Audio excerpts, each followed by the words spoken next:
மச்சான் களவு செய்ய கண்ணம் வச்சான் கண்ணம் வைக்க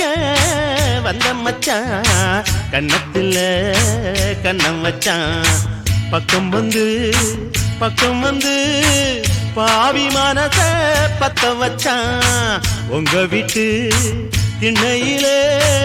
அதுக்குத்தானே குத்த வச்சான்